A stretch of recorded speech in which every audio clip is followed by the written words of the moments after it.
দেখো বন্ধুরা, আজকে একটা নতুন রেসিপি নিয়ে চলে এসেছি। এটা কি মাছ বলো তো? এটা হলো রিঠে মাছ। আজকে হবে রিঠে মাছ রান্না, ঝাল হবে এটা। আর এই দেখো, এখানে মিষ্টি কুমড়ো ভাজা করব। এই যে এদিকে ভাত হচ্ছে। বন্ধুরা, আমি এবার মিষ্টি কুমড়ো ভাজাটা করে নেব। বন্ধুরা, মিষ্টি কুমড়ো ভাজাটা হয়ে যাচ্ছে, একটু পরেই নামিয়ে নেব। বন্ধুরা, আমার ভাতটাও হয়ে গেছে, এবার নামিয়ে নেব এটা। দেখো বন্ধুরা, মিষ্টি কুমড়ো ভাজাটা নামিয়ে ফেলেছি। এবার মাছের ঝোলটা বসিয়ে দেব। দিচ্ছি গোটা জিরে আর শুকনো লঙ্কা ফোড়ন, তারপরে দিয়ে দিচ্ছি পেঁয়াজ কুচানো। বন্ধুরা, পেঁয়াজটা ভাজা হয়ে গেছে, এবার আমি দিয়ে দিচ্ছি সব রকম মশলা। যেহেতু আমাকে ডাক্তার বলেছে যে অল্প মশলা খেতে, আমার একটু অসুবিধা আছে, তার জন্য অল্প মশলা খেতে বলেছে।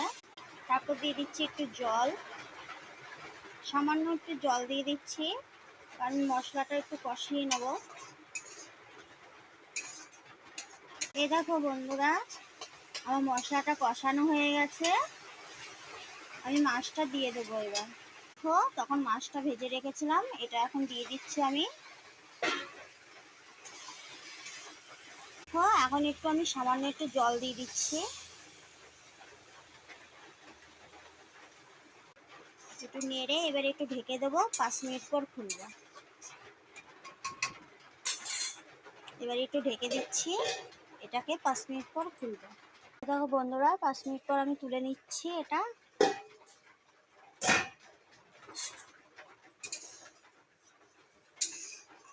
এবার একটু দিয়ে দেবো গরম মশলা। দেখো বন্ধুরা, আমি একটু গরম মশলা নিয়ে নিয়েছি, এবার এর মধ্যে দিয়ে নাড়িয়ে নেব। তারপর আমি আরেকটু ঢেকে দিচ্ছি। তারপর আমি ঢাকনাটা তুলে নিলাম, যেহেতু গরম মশলাটা দিয়েছি তাই একটু ঢেকে দিয়েছিলাম। তরকারিটা হয়ে এসছে, এবার দিয়ে দেবো আরেকটা জিনিস, লেবু পাতা। আমার আবার লেবু পাতা না দিলে ভালো লাগে না।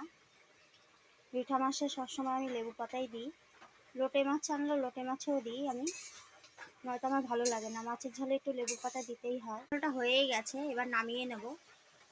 দেখো বন্ধুরা, আমি নামিয়ে নিয়েছি সুন্দর করে। জানি না কে কেমন ভালো খাও, আমি লেবু পাতাটা কেন দিলাম, আমার খুব ভালো লাগে লেবু পাতাটা।